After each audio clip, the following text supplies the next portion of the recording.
It's working. Corlock, I choose you!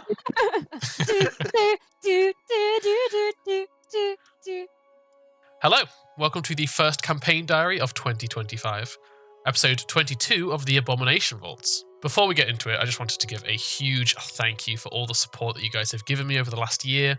What started as a private little video series for myself, documenting my games for personal use, has grown into something that I deeply care about, and I owe all of that to the joy and encouragement that you guys have given me. I hope that in this next year we'll be able to grow this channel further and make it into something that we can really be proud of.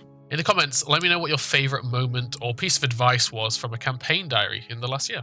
When we left off, our heroes had just made a very risky deal with the devil Corlock. In exchange for Corlock's help in killing Nekazarin, Milo promised the devil his soul if he dies within 1 week of the task's completion.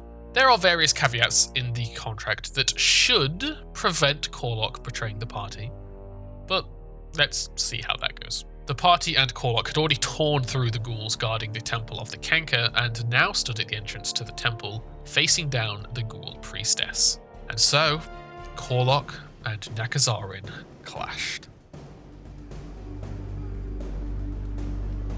Let them fight. My initial plan / hope for this battle was that the two monstrous powerhouses would tear into each other for a while the party handled a few extra ghouls. Then, once the side ghouls were dealt with, the group would converge on Nekazarin and finish her off. That did not happen. Despite them being of equal level, and Nekazarin having higher hit points, Corlock absolutely decimated her. As the battle began, our heroes chose to stay behind Corlock, letting him act as the war machine they hoped that he would be. Ornifex cast guidance on the devil, and in the blink of an eye, Corlock teleported across the room and critically struck Nekazarin. In the same moment, Milo used his wand of Force Barrage to blast her for additional damage. Before she even had time to act, this killer, the ghoul that had haunted our heroes for weeks of IRL time, had been absolutely overwhelmed.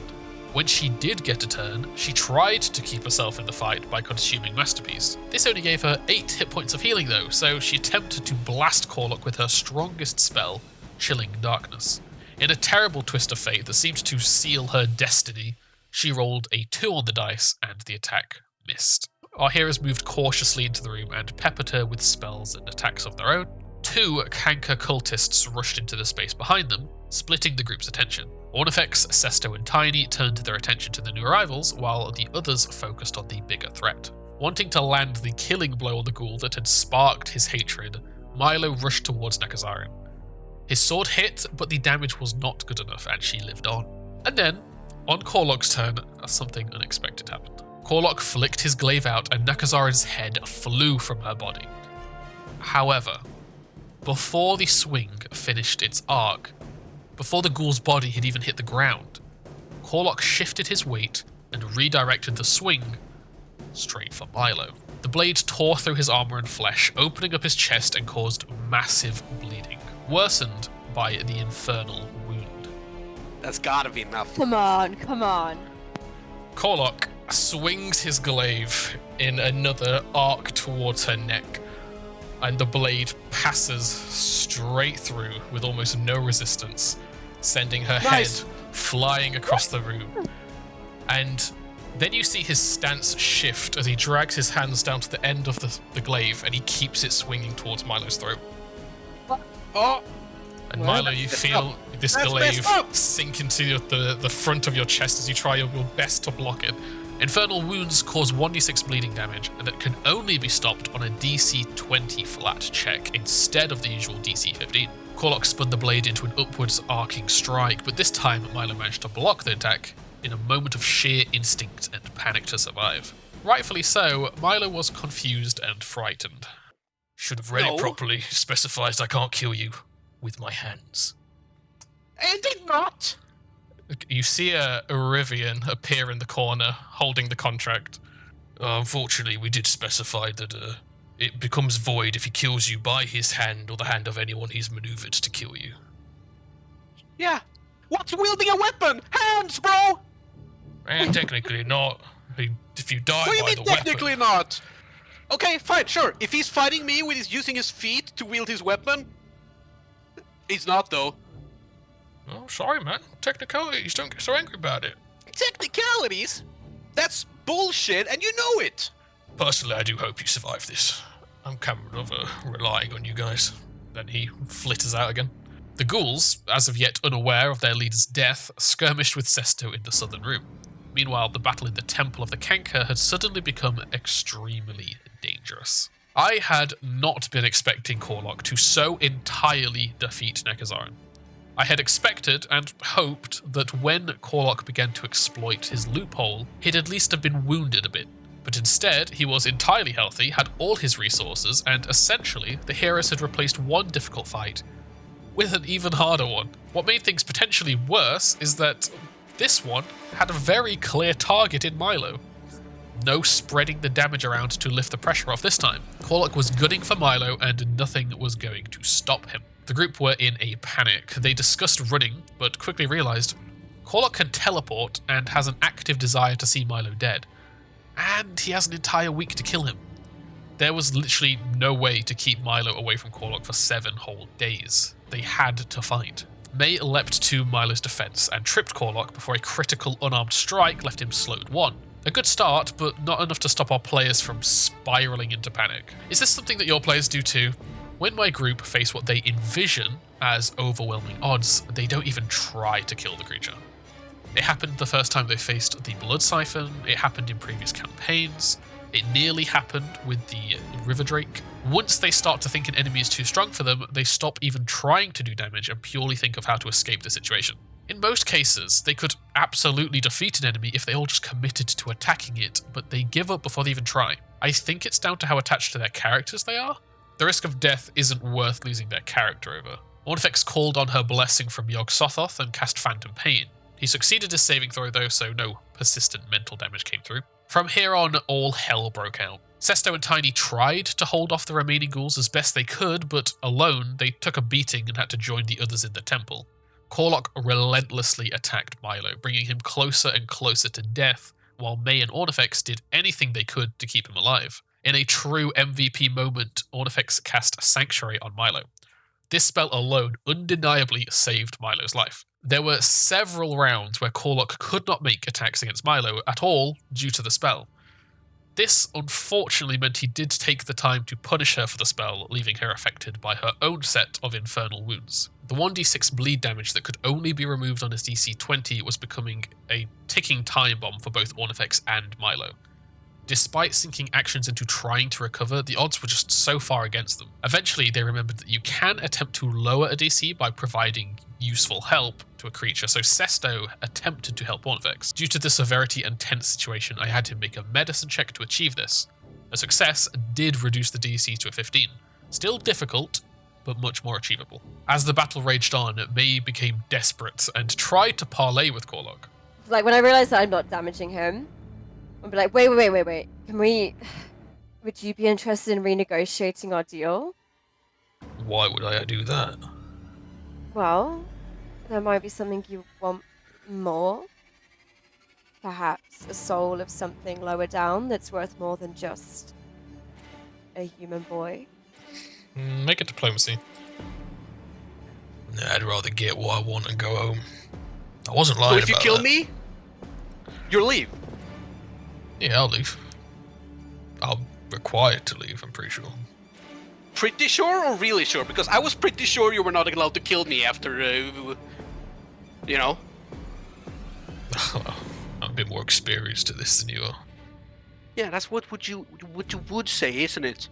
It's safe to say that without any actual bargaining chip, there wasn't much reason for Korlok to agree to any changes in contract. The battle seemed to be at a standstill. Korlok had failed to get through the Sanctuary spell 3 turns in a row now, but our heroes had hurt him for less than 10 hit points this entire battle. Korlok decided he would simply wait out the Sanctuary spell and stopped attacking. As Korlok leant on his glaive, Milo began to beg the rest of the party to run.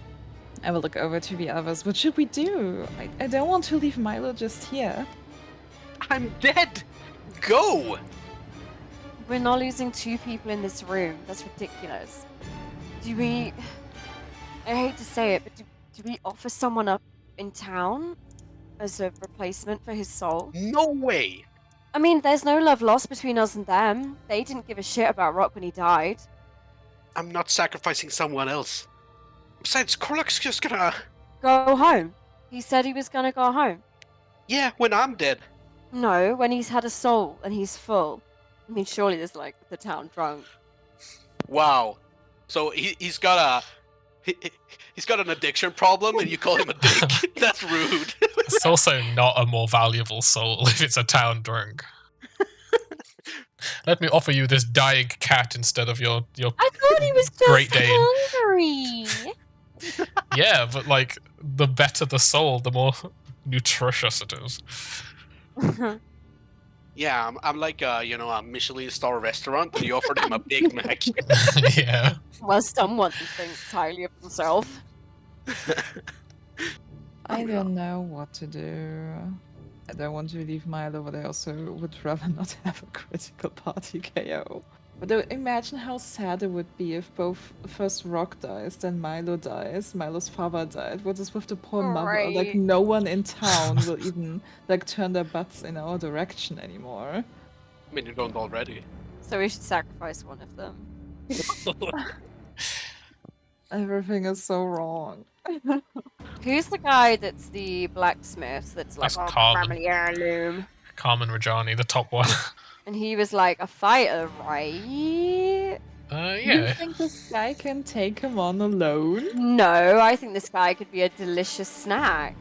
Oh shit. Little does she know it, but if she tries to offer Carmen Rajani to Korlok as a more valuable replacement for Milo's soul, not only would that bring an immediate end to this battle, but Urevian would fucking tear Korlok apart to stop that from happening.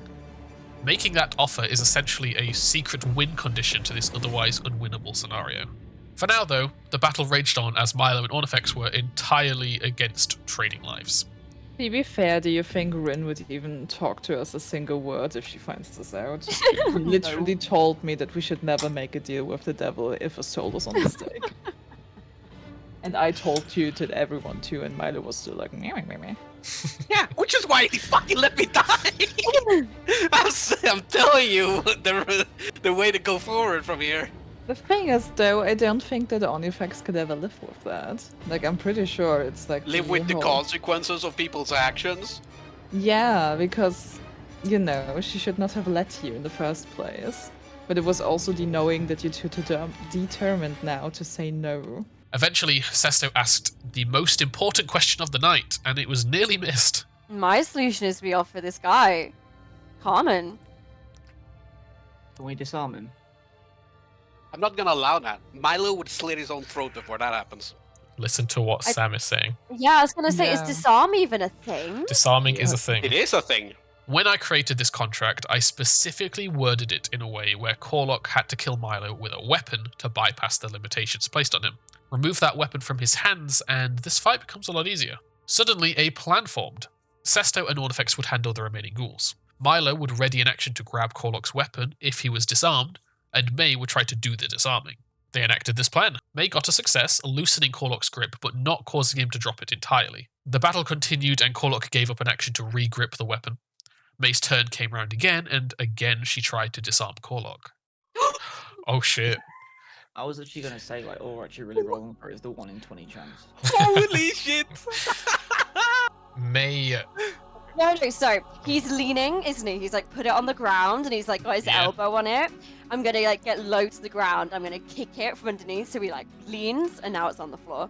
Okay, yeah, you kick it out and he stumbles as he catches himself on his feet, but he is no longer holding the glaive and he glances at Okay. you, like locking eyes with you for a second. Milo snatched the weapon as it dropped to the ground with his held action, and Korlok stood in an angered shock.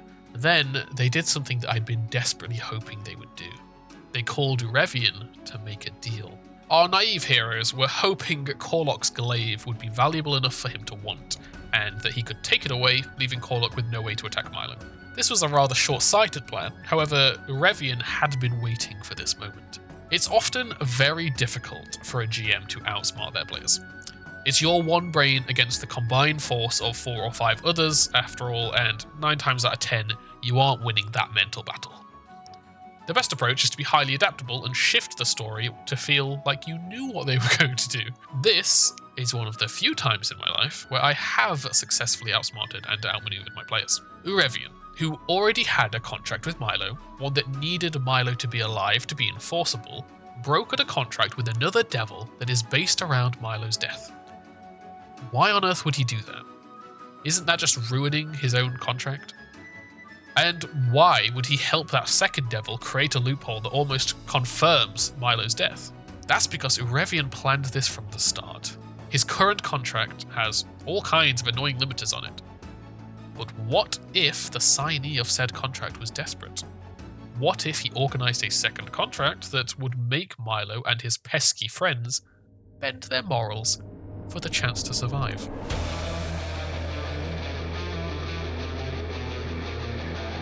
As Milo called out to Urevian, Corlock suddenly froze, trapped in time. Urevian!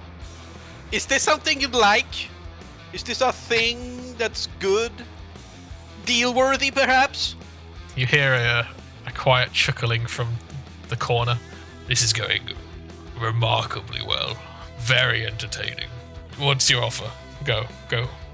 Well, I mean, I'm offering you leverage over Corlock, potentially, if you just, hold on to this for 7 days. You want to keep Corlock away from you for 7 days, not just the axe. From the whole party, please. From the whole party. Do you want this in exchange for assisting us with keeping Corlock away from us? No, not just assisting. You have to keep him the fuck away from us for a minimum of 7 days. Yeah, Cannot that's true. Speak, That's cannot right. Talk, cannot speak. He has to be in another realm or on the other side of the fucking planet. But she said, I'm not thinking straight. I'm bullying a lot. Urevian is like grinning and he looks very sinister, but it's almost like a proud father kind of look at you all. I have no particular interest in the glaive, as it's a pretty mundane weapon compared to my own. But I do have a vested interest in your future. So how about I just deal with Corlock for you? In exchange, we drop a few of the currently existing clauses in our own contract. One specifically? And I also wish you would describe what deal with means, please. I will kill Corlock right now, and in exchange, we shall drop the clause that I cannot ask you to kill anybody. And we can drop the clause that I cannot ask for an item in your possession. My counteroffer with the clause of not kill anybody, can we add we can't kill anyone we personally know? That's too broad. Arheris seemed hesitant at this offer, and Milo began to question whether this was effectively just trading his life for somebody else's, so Revian gave them another equally valuable offer. Either that, or I get 2 favors of the same rulings we had before. I'm gonna hold up 2 fingers, look to everyone. Yeah, 2. Where he cannot ask us to kill a mortal, he can't request something in our possession, our lives, or our souls, and he can't ask us to take any action that would lead to permanent corruption of the body or the spirit. 2 favors then. Yeah? The group agreed, and the contract fluttered up into the air, amending itself. Revian thanked the group for their updated contract, and turned his attention to Corlock. The lights in the room snuffed out, and in the darkness, Corlock's screams echoed throughout the room. The sound of snapping bones and tearing flesh haunted our heroes, and the warm spray of blood splattered Milo and me. As the light slowly returned, Corlock's body was a bloody mess of minced meat, and began to sizzle away into nothingness, and Erevian was gone. Oh, great. Well, this is exactly what I was concerned about, because now we've made a deal that spiraled into another deal, and now I don't know what that deal's going to end up with. Can we make a deal that would make no more deals? Deal. And I have to say, I really feel like I was better than this, but I'm going to put my hand on Milo's shoulder, look dead in the eye. I fucking told you so. You did tell me. And I can't believe it. I'm alive. You've still got to last 7 days, right? Yeah, I do. Because But- I mean, even though Corlock's goo, I don't know where he is. I mean, I'm sure he's back in the, I don't know, hell, I guess. He was right in that the contract was still in effect. If Milo dies within 7 days, Corlock will still get his soul, as Corlock is not actually dead, he's just been sent back to hell. For now though, the group felt very lucky to be alive, and very foolish. Regardless of how things had turned out, they had now dealt with the Cult of the Canker and with Corlock. There are still a few ghouls hanging around, but nothing that could threaten them to the degree of those foes. This was a crazy storyline, but it was so much fun, and a really unique way to overcome terrible odds. I'm really proud of my players, even if the characters themselves need to rein themselves in a bit. Rather than going straight home, like a sensible person would, the group decided to begin looking around the library. So far, every time they had come down here, it had been too unsafe to look at the books. So we began to run the research encounter. I created this research encounter a few months ago, which turns the entire library level of the Abomination Vaults into a library for the purposes of the research subsystem. You can find the full rules on how to run this for free on my website. There's a link in the description. They made some progress towards this, learning that the Gauntlet is made up of 10 distinct floors. They also learned that there is a connection to the Darklands on the deeper floors. Since this has been an exhausting, long battle, we stopped here. With the ghouls mostly conquered, our heroes can now begin to explore this floor with a few less distractions. It's a big area, with lots to learn and a few really interesting NPCs, so I'm excited to see how they handle them. If she finds it, May can also discover her initial backstory content on this floor. Seeing the party navigate the devils has made me reassured in bringing Revian forwards. He allowed the party to be very adaptable and open in their strategies, and has given a powerful story element to an otherwise very combat-focused section of the adventure path. I hope we can find another reason to bring him into the story again soon, after a well-deserved break from his shenanigans though. This was a combat-heavy session, but still a blast to play, and I hope you've learned something useful. If you liked this episode, then please leave a like and subscribe if you aren't. We are back from our Christmas break now, so you can expect content to be a bit more regular. I will see you very soon. Bye-bye.